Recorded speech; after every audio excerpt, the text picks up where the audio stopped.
Jean-Pierre Sevestre, bonjour. Bonjour. Bienvenue au Bistrot du Théâtre à Montigny, je vous en prie.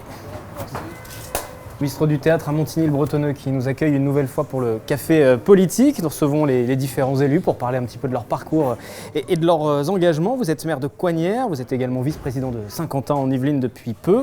Un maire sans étiquette, mais votre majorité est plutôt une majorité de droite. Vous avez pris la tête de la commune de Coignères, c'était officiellement le 11 avril 2015, après le départ surprise d'Henri Pailleux, qui lui était maire depuis 1986. Ça fait donc un peu plus d'un an que vous êtes à cette responsabilité-là. Un petit peu moins, oui. Bientôt un an. Comment vous avez vécu ces premiers mois, en tout cas ? Ce sont des premiers mois qui sont enthousiasmants. Parce que prendre la suite d'Henri Pailleux après 29 ans, à la tête de Coignères, c'est quelque chose d'enthousiasmant, c'est quelque chose de passionnant, mais c'est quelque chose d'assez difficile tout de même. Remplacer une personne qui est restée aussi longtemps à la tête d'une commune, c'est assez difficile. J'ai été parrainé par Henri Pailleux, qui m'a parrainé à cette occasion. Et je suis avec une équipe qui est très pushing, je dirais, et donc qui me permet d'avancer sur les différents projets que j'ai sur Coignères. Et je dirais qu'un an passé, qui a passé très vite. On va peut-être revenir tout de même sur l'annonce du départ d'Henri Pailleux, parce que ça a été une surprise. Il l'a fait au moment de ses vœux de fin d'année. Il a dit qu'il passerait la main, en tout cas qu'il quittait la commune pour plusieurs raisons de désaccord. On va en parler, plusieurs choses qui l'avaient contrarié. Tout à fait. Mais au moment de l'annonce, déjà, vous étiez un petit peu dans la confidence. Est-ce qu'il vous en avait parlé ? Est-ce que c'était prévu qu'ensuite vous seriez maire ? C'est vrai, j'étais un peu dans la confidence, mais très peu dans la confidence. Et tant que l'annonce de la démission d'Henri Pailleux n'était pas faite lors de ses vœux, effectivement, je n'avais pas la certitude de la passation de l'écharpe. Et l'équipe a suivi dans le sens d'Henri Pailleux, effectivement, pour me désigner, pour me choisir, pour lui succéder, effectivement. Il n'y a pas eu de concurrence pour savoir qui allait prendre ensuite la place d'Henri Pailleux ? Il n'y a pas eu de concurrence au sein de l'équipe. Toute l'équipe était favorable à ma candidature pour poursuivre à la tête de Coignères. On va préciser aussi tout de même que vous n'avez pas découvert à ce moment-là la commune de Coignères, vous n'êtes pas rentré au conseil municipal à ce moment-là, puisque vous avez intégré l'équipe municipale. Alors je vérifie tout de même les dates parce que ça fait une quinzaine d'années. Vous étiez d'abord en charge de l'urbanisme, ensuite de l'économie. Comment vous êtes arrivé tout simplement en politique déjà ? Je ne suis pas arrivé tout à fait en politique. Je suis arrivé au sein d'une équipe municipale parce que C'était pas forcément faire de la politique. Vous faites la différence entre les deux. Je fais la différence entre les deux. C'est une liste qui est apolitique et je suis au café politique, mais je ne suis pas tout à fait une personne politique, c'est vrai. Je suis une personne qui s'intéresse toujours à la gestion municipale et maintenant à la gestion intercommunale, bien sûr, mais je suis une personne locale, si vous voulez. Je n'ai pas de carte actuellement, mais j'ai une sensibilité de droite, effectivement, une sensibilité de droite marquée, et mon équipe est apolitique. Quand vous dites actuellement vous n'avez pas de carte, ça veut dire qu'à un moment vous vous êtes posé la question, ou ça c'est un choix ferme et définitif ? Ce n'est pas un choix ferme et définitif. Ça pourrait évoluer ? Ça pourrait évoluer. C'est vrai que j'ai un penchant sensibilité de droite, les Républicains, c'est vrai, mais je n'ai pas de carte actuellement. Vous dites, vous venez justement de la commune de Coignères, c'est comme ça que vous vous êtes intéressé un petit peu à ce qui s'y passait. Vous êtes arrivé à quel moment à Coignères ? Je suis arrivé en 1974 à Coignères et donc j'ai vu l'évolution de Coignères depuis 1974. À l'époque, il y avait 1200 habitants. Il y en a maintenant 4500. Donc, au cours de toutes ces années, j'ai vu effectivement l'évolution et j'ai profité du passage de la vie active à la vie de retraité pour me mettre à la disposition de l'équipe municipale menée par Henri Pailleux à l'époque, bien sûr, en 2001. Et l'évolution de cette commune de Coignères, elle passe aussi par sa réintégration au sein de Saint-Quentin en Yvelines. Ça aussi, on va en parler dans la suite du café politique. Je vous propose de passer en salle à présent pour poursuivre la conversation. Je vous en prie.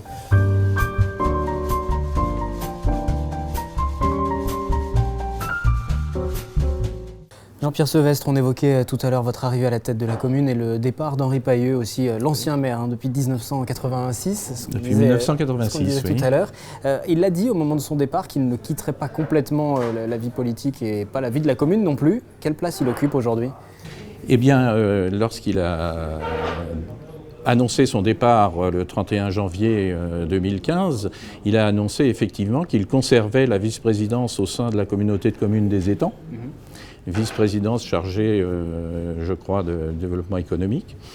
Et il conservait également une place au sein du conseil municipal de Coignières, au sein également de la commission finances, et puis une place également dans différents organismes que nous pouvons avoir au sein de la commune. Donc vous échangez régulièrement, il est là pour continuer à passer le relais, ou est-ce que son empreinte est encore très forte sur la commune? Alors son empreinte, je vais dire préalablement, Monsieur Payeux est parti pour différentes raisons, notamment l'intercommunalité, puisqu'en 1984, la commune de Coignières a quitté la ville nouvelle, comme vous le savez, et notre maire Henri Payeux, donc, qui a pris la commune en 1986, était très attaché effectivement au départ de Coignières de la ville nouvelle.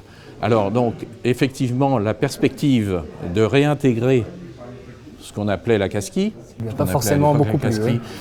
Forcément, il y a un côté très difficile à accepter, et donc c'est une des raisons pour lesquelles Henri Payeux est parti. L'autre raison, je pense également, c'est l'état de santé d'Henri Payeux qui avait besoin aussi de se reposer, et puis également quelques notions de politique générale qui le froissaient énormément. Il était assez blasé de l'évolution de la vie politique à l'époque. L'évolution politique, oui, tout à fait. Et donc, M. Payeux est parti pour ces raisons. Mais je pense que dès les premières semaines, lorsque j'ai pris le poste de maire de Coignières, M. Payeux souhaitait participer également aux différentes réunions, aux différentes préparations qu'il pouvait y avoir pour notre intégration au sein de ce qui s'appelle maintenant Saint-Quentin-en-Yvelines. Et donc, ce que je ne souhaitais pas. Pour les raisons que je viens de vous exposer, c'est-à-dire que M. Payeux était parti pour cette raison. Donc vous avez récupéré la municipalité, la tête de la municipalité en cours de route, mais pour autant vous n'avez pas l'intention d'être transparent sur la suite du mandat. Vous avez marqué tout de suite, vous avez pris tout de suite vos marques. Tout de suite mes marques, ouais. Parce que je pense que je prenais effectivement la tête de la commune en tant que maire le 11 avril à 11h, comme le souhaitait effectivement mon prédécesseur, et donc je ne souhaitais pas effectivement ensuite que mon prédécesseur ait une empreinte trop forte sur moi, et puisque nous avions une perspective d'intégration dans Saint-Quentin-en-Yvelines. Et donc, à partir de cet instant, effectivement, il a été difficile d'avoir des relations, je dirais, des relations faciles pour cette première raison. Donc vous avez été un peu en conflit avec Henri Payeux alors. Vous êtes en conflit encore aujourd'hui? Nous sommes un peu en conflit, effectivement, avec Henri Payeux, ce que je déplore énormément, mais ce que je comprends également, parce que Henri Payeux, pendant 29 ans, a servi la commune d'une façon extraordinaire. Et donc,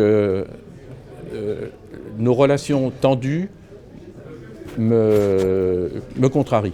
Me contrarie actuellement, bien sûr, mais je pense que lorsque une personne est restée aussi longtemps à la tête d'une commune, rester pour la suite, c'est très difficile. C'est très difficile, je pense, pour la personne qui souhaite rester, mais pour la personne qui le remplace. Pour le successeur aussi, c'est très difficile. Voilà, ouais. Pour moi, c'est très difficile. Je pense que je dois assurer mon poste, et donc mon prédécesseur aurait pu effectivement me donner des conseils, mais ça n'a pas été le cas. Ça n'a pas été le cas. Ça a été plutôt des relations qui sont devenues tendues. Effectivement. Et ça a ébranlé l'ensemble de votre majorité au sein du conseil municipal? Pas du tout. J'ai une majorité qui reste unie.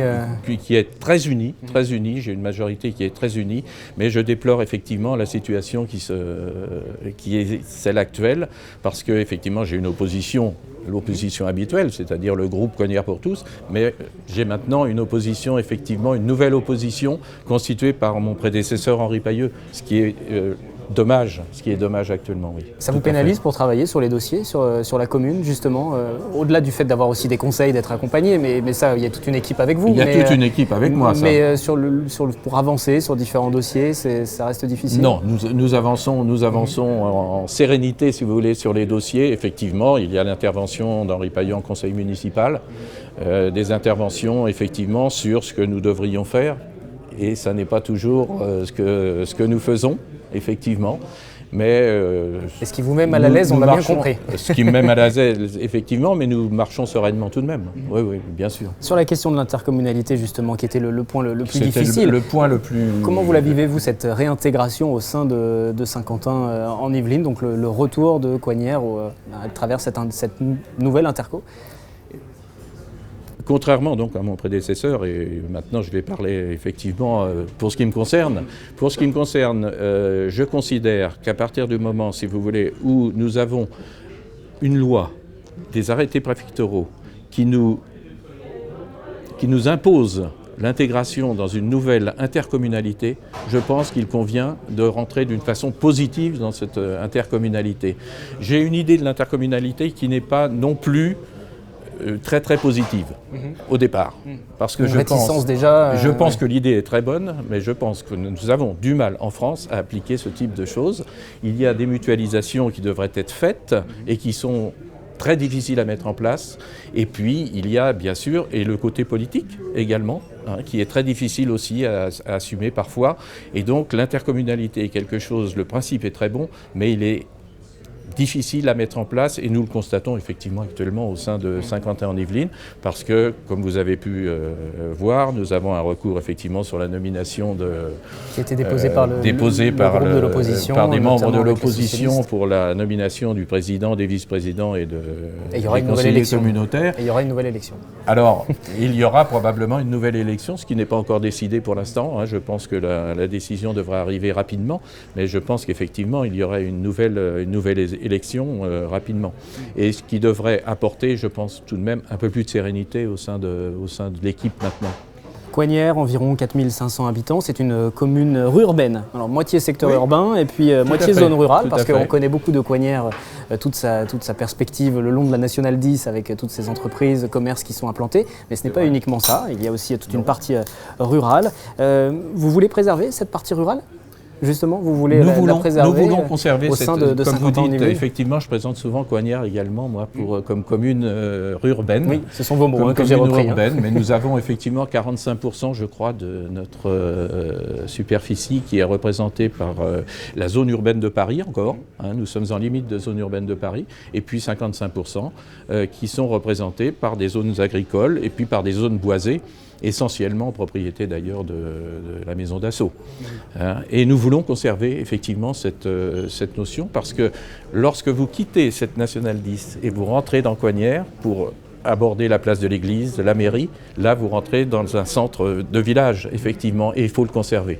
Nous avons actuellement l'élaboration de notre plan local d'urbanisme qui est en cours et je pense que c'est une de nos préoccupations de conserver d'abord le caractère vieux village, centre ancien, de conserver la zone urbaine, la zone densifiée d'habitation telle qu'elle est actuellement et de conserver le côté rural, le côté agricole, puisque nous avons encore une ferme dans notre ville, dans notre village, une ferme et les champs qui y sont attachés.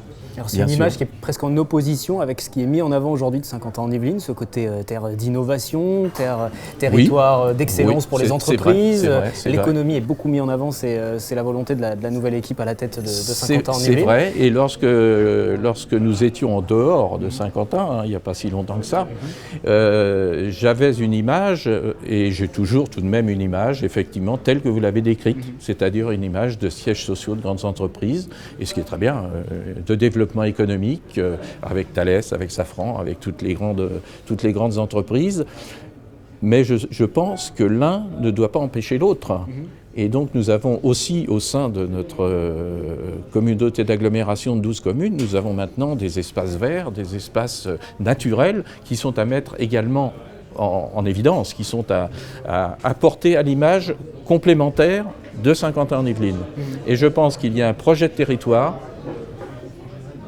au sein de Saint-Quentin-en-Yvelines à préparer, à constituer, à réaliser, et je pense que c'est un des des gros travaux que nous devons, avec les 12 maires, réaliser au cours de notre année à venir. Et vous arrivez à vous faire entendre, parce que vous l'avez dit tout à l'heure, vous ne faites pas politique, vous ne vous estimez pas comme un politique, et on le sait, au sein des intercommunalités, c'est toujours intéressant de faire un peu de politique, d'avoir des alliés, de faire du lobbying. Bon. Comment vous vous positionnez par rapport à tout ça? Je me positionne tout de même avec une sensibilité de droite, et ça je le dis, et je ne peux pas me dédire. Et donc, effectivement, je me trouve dans la majorité, telle qu'elle est actuellement constituée, des 8 communes de sensibilité de droite ou de droite vraiment déclarée, avec des personnalités telles que Jean-Michel Fourgousse, etc., ou des personnalités qui sont vraiment politiques. Mais je me situe effectivement dans la majorité actuelle de Saint-Quentin-en-Yvelines, et ça ne me pose pas spécialement de problème actuellement de ne pas être, j'ose pas le mot encarté, mais de ne pas avoir de carte de parti politique. C'est un gros mot, encarté? Non, mais c'est un mot qui... Ça vous plaît pas forcément? C'est pas votre conception d'être maire et de gérer une commune et une intercommunalité? C'est peut-être l'étymologie du mot, enfin, c'est tout simplement. Je vous propose d'écouter un petit micro-trottoir. Nous sommes allés dans votre commune écouter les réactions de quelques administrés, ce qu'ils pensaient de la politique que vous meniez dans la ville. Très bien. Il y a assez peu de temps qu'il a succédé à M. Pailleux, l'ancien maire. Je ne sais pas, mais moi je pense qu'il saura défendre nos intérêts, surtout avec l'intercommunalité. Non, rien n'a changé depuis une dizaine d'années ici. Il y a pas mal de trucs qui ont changé, à commencer par des parterres et puis la propreté aussi un peu plus. Oui, peut-être, il y a peut-être des choses à voir au niveau du commerce de proximité. C'est vrai qu'il y a peut-être un manque.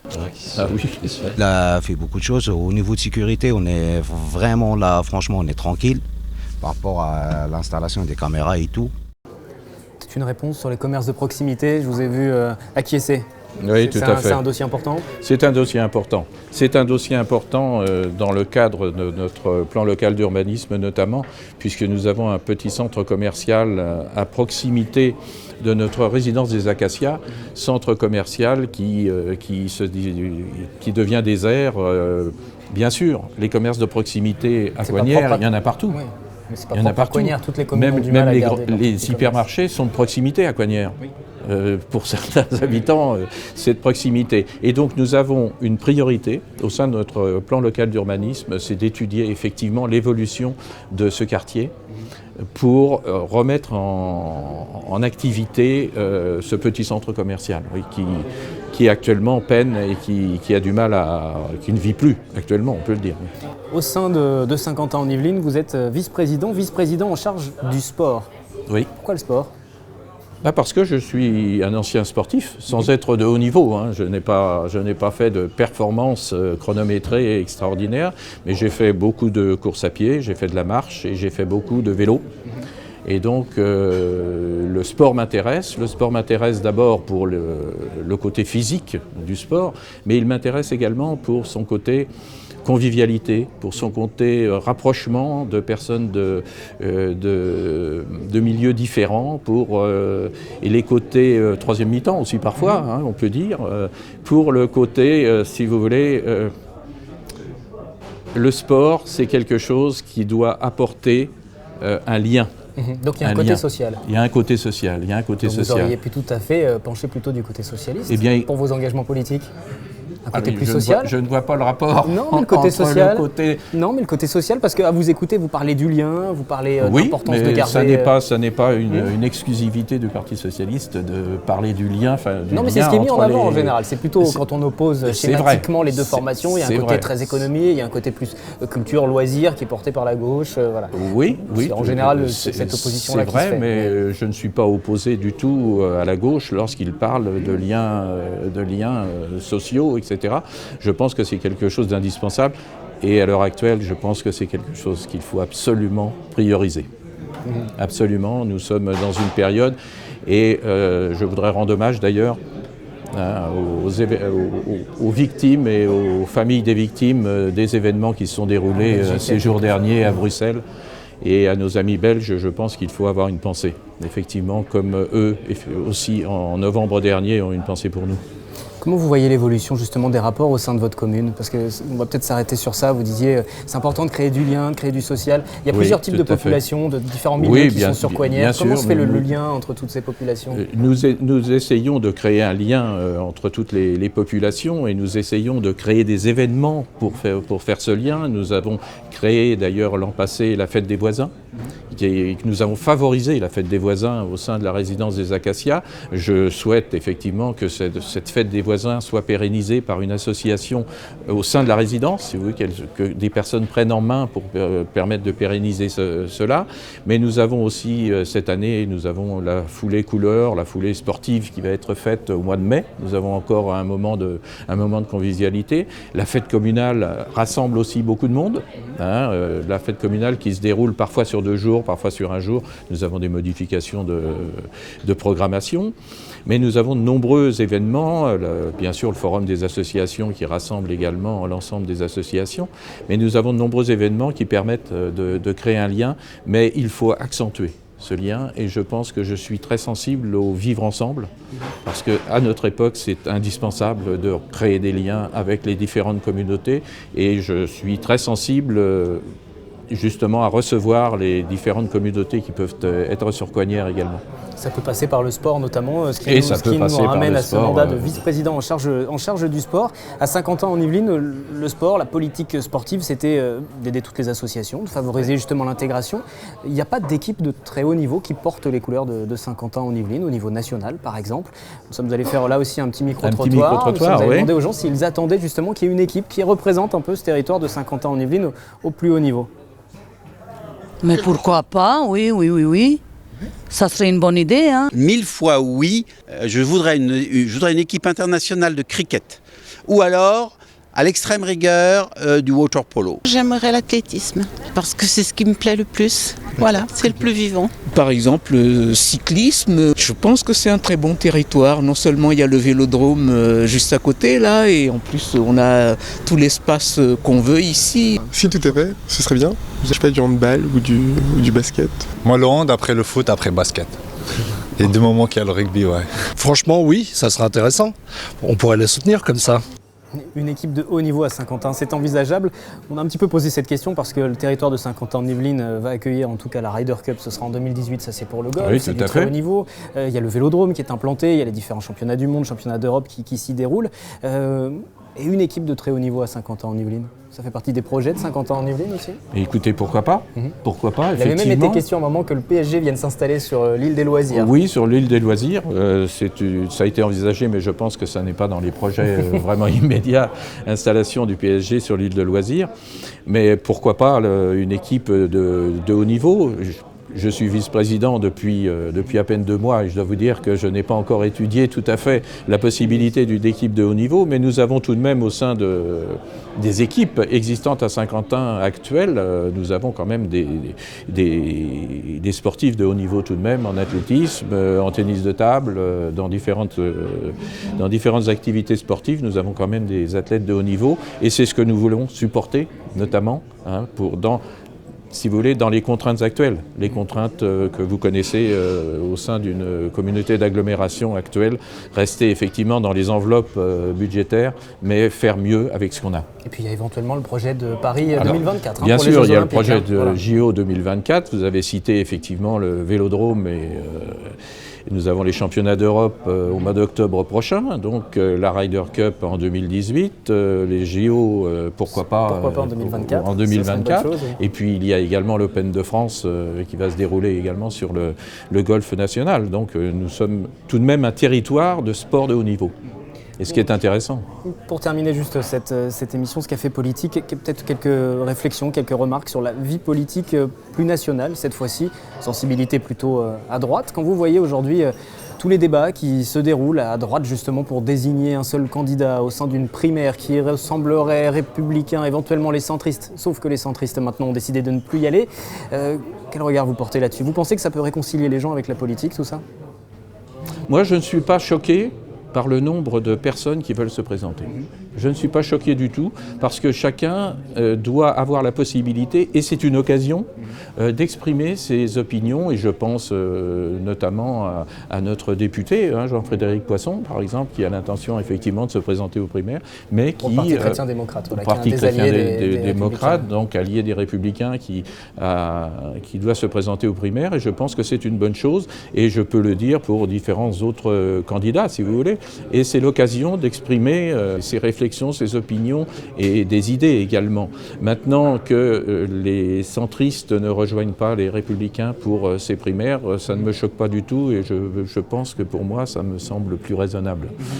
Je pense que le centre doit rester, c'est au centre, et donc les Républicains doivent faire une primaire pour ce qui les concerne. Mais je n'ai pas la carte, donc c'est une opinion toute personnelle. Mais je suis effectivement, je suis les candidats aux primaires du parti Les Républicains, bien sûr. Sur les différentes personnalités politiques de ces dizaines de dernières années, quel serait votre modèle ? Est-ce que vous avez eu ou est-ce que vous avez un modèle en politique ? Écoutez, j'ai un modèle en politique, je pense que c'est Gérard Larcher.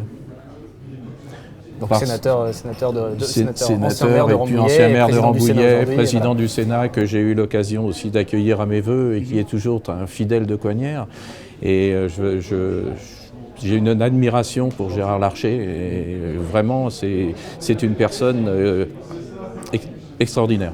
Sur sa façon de gérer, sur sa façon d'échanger, sur sa façon d'échanger, comme vous dites, mais sur sa façon d'être disponible également, sur sa façon de soutenir, sur sa façon d'aborder les choses, sur sa façon de voir les choses, bien sûr. Et bon, bien sûr, ça correspond également à mes idées.